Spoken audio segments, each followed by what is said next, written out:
Halo para penggemar fisika, saya pada video kali ini akan membahas mengenai soal-soal yang berkaitan dengan persiapan PAS kelas 12 ya. Nomor 1, dua kawat sejajar yang sangat panjang 1 dan 2 berarus masing-masing 12 ampere dan 4 ampere terpisah pada jarak 8 cm seperti ditunjukkan gambar. Berapakah induksi magnet di titik A dan kemana arahnya? Mu0 diketahui seperti ini ya. Nah, oke, sekarang kita jawab. Nah, kita harus menentukan arah induksi magnet di titik A yang disebabkan oleh I1 dan I2 dengan menggunakan kaidah tangan kanan, ibu jari untuk menunjukkan arah arus, sedangkan arah telapak tangan menunjukkan arah induksi magnetnya, sedangkan 4 jari ini harus menunjuk titik A. Jadi kalau Anda terapkan B1, induksi magnet B1 yang disebabkan oleh I1 itu arahnya adalah cross ya.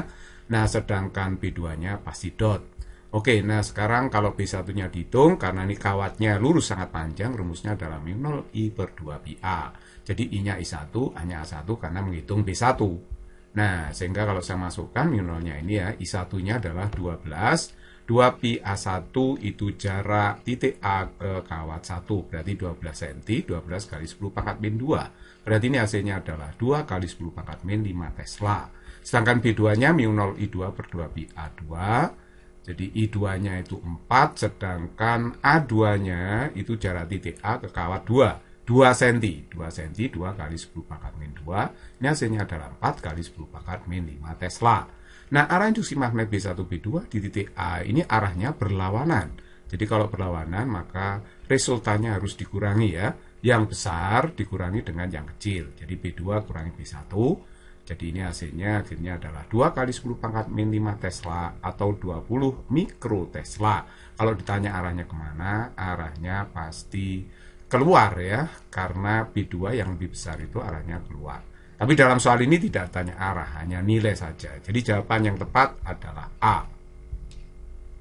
Nomor 2, kawat persegi berarus 5 ampere dengan sisi A cm menimbulkan induksi magnet di titik B sebesar ini ya. Berapakah nilai A? Nah, coba kita jawab. Kita bagi dulu kawat persegi ini menjadi 4 segmen kawat 1, 2, 3, 4. Jadi induksi magnet di titik B itu nanti disebabkan oleh 4 segmen kawat yang panjangnya terbatas. Jadi misalkan jarak titik B ke kawat 1 itu A1, berarti nanti jarak B ke kawat 2 A2 dan seterusnya gitu ya. Nah, oke, sudut cepitan ini ada alfa 1, beta 1, ini alfa 1, beta 1. Tapi kita tahu alfa 1, beta 1 45 derajat. Nanti alfa 2, beta 2 juga 45. Sama ya, karena ini bentuknya adalah bujur sangkar. Nah, dengan menggunakan kaidah tangan kanan, kita bisa menunjukkan arah induksi magnet di titik P yang disebabkan masing-masing segmen kawat. Jadi kalau kita cek arah induksi magnet di titik P dengan kaidah tangan kanan, B1-nya itu pasti dot keluar bidang, menuju pembaca tegak lurus bidang ya. Nah, B3, B4 juga keluar bidang. Tapi kalau kita lihat A1, A2, A3, A4 itu sama semua. Nah, sedangkan kalau A1 sampai A4 itu sama semua, automatically berarti nilai dari B1, B2, B3, B4 itu sama ya. Karena alfa betanya juga sama semua. Ingat, ini adalah bujur sangkar. Nah, sehingga B di P itu tinggal menjumlahkan aja karena vektornya sama arah. B1 plus B2 plus B3 plus B4 berarti 4 kali B1 karena semua nilainya sebesar B1 ini ya. Jadi 4 kali B1. Jadi kalau begitu, ini B di titik B 4 kali B1-nya, kawatnya panjangnya terbatas. Jadi rumusnya mu0 I per 2 pi A. Masih dikalikan cos alfa plus cos beta.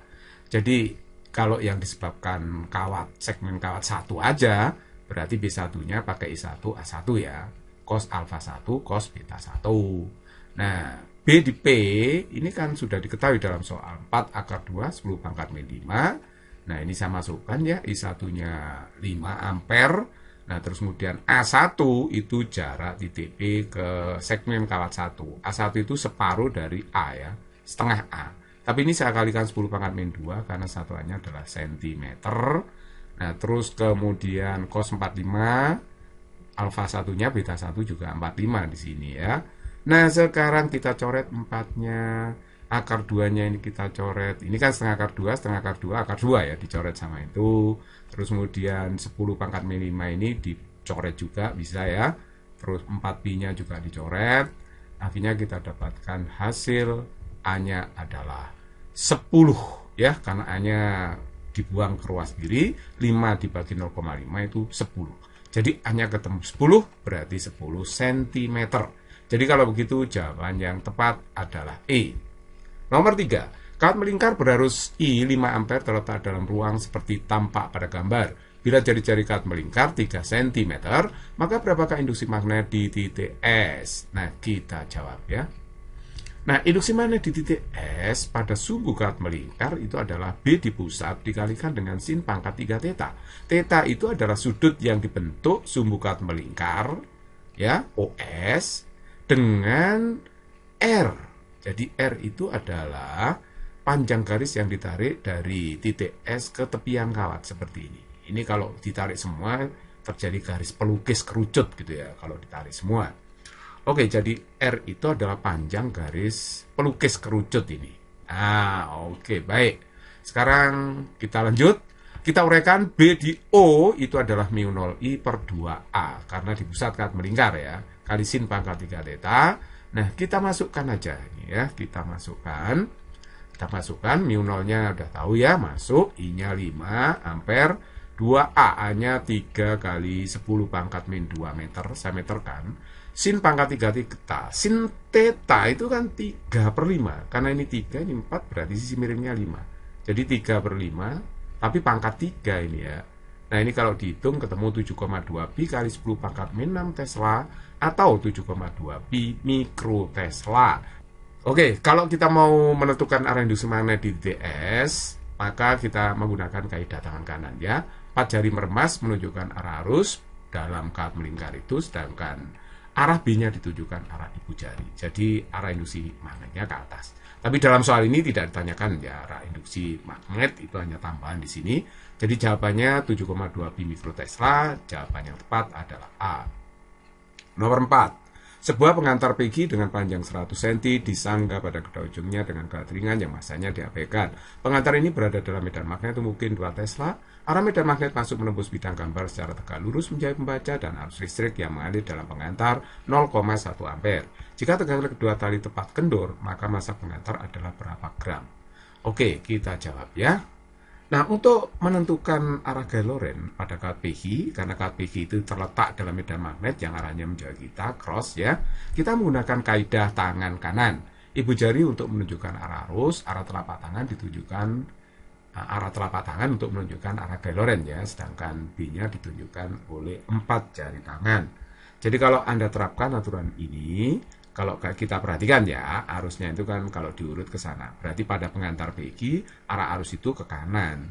Kalau kita terapkan kaidah tangan kanan, 4 jari Anda menusuk bidang, ibu jari Anda menunjuk arus, maka arah telapak tangan arahnya ke atas. Itulah arah gaya Lorentz-nya. Sedangkan yang ke bawah ada gaya berat ya. Nah, kita tahu di sini talinya itu tepat kendor ya.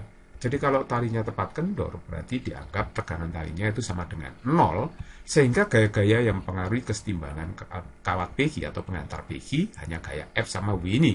Jadi sigma FY sama dengan 0, F min W 0, jadi F sama dengan W. F itu gaya Lorentz yang terjadi pada kawat PG, berarti bil sin theta itu sama dengan W M kali G. Nah, terus kemudian perhatikan bahwa vektor B itu tegak lurus dengan vektor panjang kawat. Ya, sehingga kalau tegak lurus berarti B itu juga tegak lurus arah arus ya kan. Jadi tetanya itu 90 derajat. Kalau theta 90 derajat ini kan 1. Jadi akhirnya bil sama dengan MG. Nah, B-nya diketahui dalam soal 2 ya. I-nya 0,1, L-nya 1 meter ini 100 cm. M-nya ditanya, G-nya 10. Jadi ini kan hasilnya 0,02 kg ya kan. Nah, ini sama aja dengan 20 gram. Jadi jawabannya tepat adalah C. Nomor 5. Elektron, masanya diketahui, muatannya diketahui, bergerak masuk ke medan magnet B, 9 pi mikrotesla, dengan vektor kecepatan tegak lurus dengan arah vektor medan magnet. Akibatnya elektron akan bergerak melingkar. Frekuensi putaran elektron itu sebesar berapa hertz? Kita jawab ya. Nah, V tegak lurus B di sini. Kecepatan elektron tegak lurus dengan induksi magnetnya atau medan magnetnya. Maka lintasan yang terbentuk adalah lingkaran. Nah, kalau dia lingkaran dengan jari-jari R, Nah, ini elektronnya misalkan dia punya kecepatan linear V, ya. Nah, maka V itu adalah omega kali R. Omega itu kecepatan sudut putar dari elektronnya. Nah, jari-jarinya kalau bergerak melingkar mv per bg. Nah, V-nya saya ganti omega kali R. Jadi kalau begitu omeganya adalah bg dibagi dengan M. Ya. Oke, sekarang omeganya saya uraikan 2πf sama dengan bg per M. Berarti F-nya dirumuskan bg per 2πm. Nah, kita masukkan yang diketahui B-nya 9pi kali 10 pangkat min 6, Q-nya ini ya. Tanda min-nya nggak usah dimasukkan ya. M-nya 9 kali 10 pangkat min 31. Jadi kalau dihitung jebret hasilnya 8 kali 10 pangkat 5 Hz. Jadi jawaban yang tepat di sini adalah D. Nomor 6, 3 buah kawat 1, 2, dan 3 panjang tak hingga diletakkan sejajar seperti tampak pada gambar. Arus yang mengalir dalam masing-masing kawat berturut-turut, I1, I2 diketahui, I3 diketahui, gaya loren pada kawat 2 tiap 1 meternya adalah berapa mikronewton. Oke, kita jawab. Nah, coba perhatikan kawat 1 dan 2 ini arusnya sama arah. Berarti kawat 2 ditarik oleh kawat 1 ya, kalau sama arah tarik-menarik. Jadi kawat 2 ditarik kawat 1. Saya beri nama gayanya F21 per L ya, gaya loren persatuan panjang. Nah, terus kemudian kawat 2 ini juga ditarik kawat 3. Saya beri nama F23 per L. Oke. Nah, terus kemudian saya hitung F21 per L itu adalah mu0, I2 kali I1 karena harusnya 21 ini ya. 2pi jarak kawat 21. Nah, oke. Terus kemudian hasilnya berapa ini ya? Kita masukkan aja lah. 4pi kali 10 pangkat min 7, mu0-nya, I2-nya 3, ya kan? I2-nya adalah 3 ini. Terus kemudian I1-nya adalah 2. Nah, jarak kawat 21 itu adalah 0,1. Nah, ini hasilnya adalah 12 kali 10 pangkat min 6 Newton per meter. Nah, F23 per L-nya mu0 I2 I3 per 2pi A23. Nah, mu0-nya ini kita masukkan I2 3, sedangkan I3-nya adalah 4. Jaraknya kawat 2 dengan 3 itu 0,1 meter. Jadi hasilnya 2pi. Hasilnya 24 ya, kali 10 pangkat min 6 Newton per meter. Itu. Oke, jadi kalau begitu resultannya berapa? Gaya loren persatuan panjang pada kawat 2 itu adalah gaya yang lebih besar dikurangi gaya yang lebih kecil. Jadi yang lebih besar F23 ya, dikurangi F21. Nah, 24 dikurangi 12 itu hasilnya adalah 12 kali 10 pangkat min 6 Newton per meter. Atau boleh ditulis 12 mikronewton tiap meternya. Jadi setiap 1 meter panjang kawat bekerja gaya 12 mikronewton. Jadi jawaban yang tepat adalah C. Nomor 7. Sebuah kumparan yang hamatannya diabaikan dengan jumlah lilitan 1000 dan luas penapang 1 cm kuadrat ditembus tegak lurus oleh medan magnet yang berubah dari 4 kali 10 pangkat min 4 Tesla sampai dengan 2 kali 10 pangkat min 4 Tesla. Hambatan yang dihubungkan kumparan sebesar 20 ohm. Berapakah muatan yang mengalir dalam kumparan? Oke, kita jawab. Nah, kalau terjadi perubahan medan magnet di dalam kumparan akan menimbulkan perubahan flux. Perubahan flux akan menimbulkan GGL pada ujung-ujung kumparan. Itu adalah hukum Faraday ya. Jadi kita pakai hukum Faraday, GGL yang terjadi pada ujung-ujung kumparan adalah sama dengan min N delta flux per delta T. Tapi ingat, delta fluxnya bisa diganti A kali delta B ya. Nah, karena B-nya menembus tegak lurus penampang kumparan. Nah, delta B itu B2 dikurangi B1, sedangkan I-nya I kali R. I itu bisa diurai menjadi delta Q per delta T ya. Oke, jadi delta T-nya ini saya coret, sehingga delta Q-nya min NA B2 min B1 per R. Nah, kalau sudah kita masukkan aja N-nya 1000 ya, A-nya 10 pangkat min 4 ya kan. B2-nya ini, B1-nya udah diketahui dalam soalnya, saya masukkan, sedangkan R-nya 20 ohm. Nah, ini kalau kita hitung ketemu 10 pangkat min 6 kulum atau boleh ditulis 1 mikrokulum. Jadi jawaban yang tepat adalah A. Nomor 8. Kumparan dengan luas penampang 1 cm kuadrat dan jumlah lilitan 100 ditembus medan magnet sejajar sumbu kumparan dengan persamaan B sama dengan 2 kali 10 pangkat min 3 sin 500 pt. T dalam sekon dan B dalam Tesla. Berapakah GGL yang timbul pada ujung-ujung kumparan pada T sama dengan 0,01 sekon? Kita jawab. Nah, ini juga pakai hukum Faraday kita ya.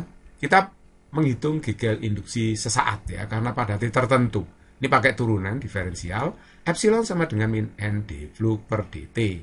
Fluxnya B kali A karena A ditembus tegak lurus medan magnet.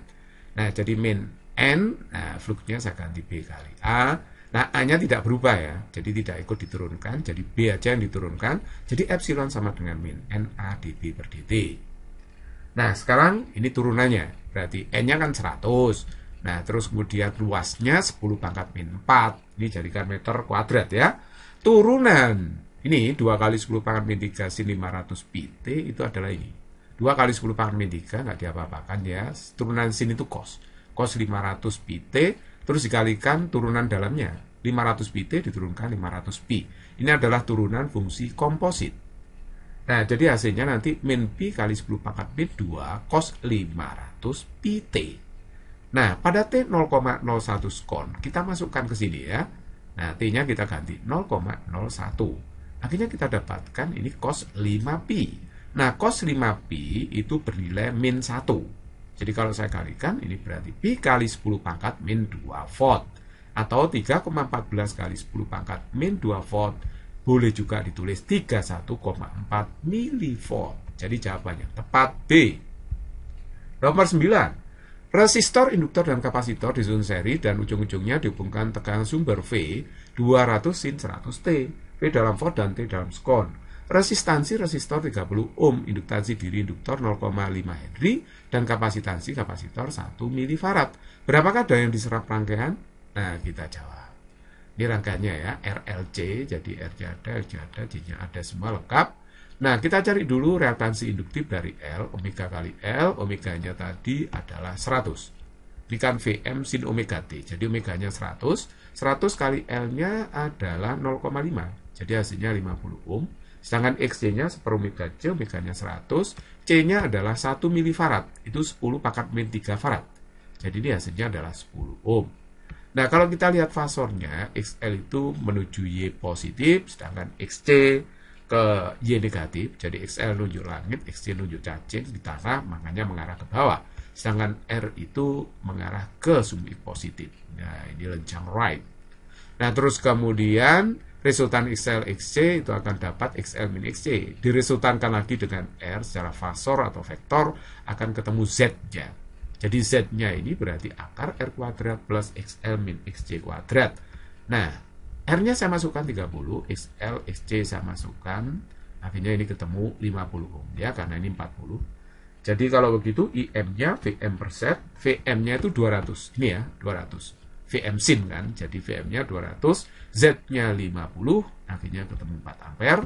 Nah, I efektifnya IM per akar 2, 4 per akar 2, berarti 2 akar 2 ampere. Sehingga kalau kita ditanya daya rangkaian, saya menggunakan rumus ini ya, I efektif kuadrat dikalikan R, ya.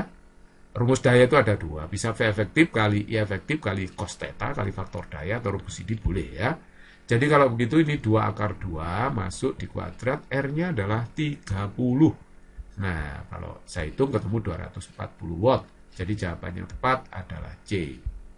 Nomor 10. Resistor, induktor, dan kapasitor disusun seri dan ujung-ujungnya dihubungkan sumber tegangan, ya, tegangan sumber efektif V 220 volt. Resistansi resistor 200 ohm.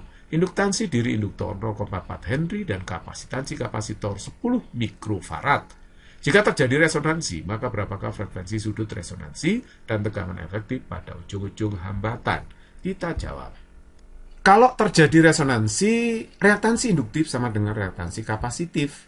Jadi kalau begitu, XL saya uraikan omega kali L, XC seper omega C. Jadi omega kuadrat sama dengan seper LC. Nah, omeganya berarti akarnya ya, akar 1 per LC.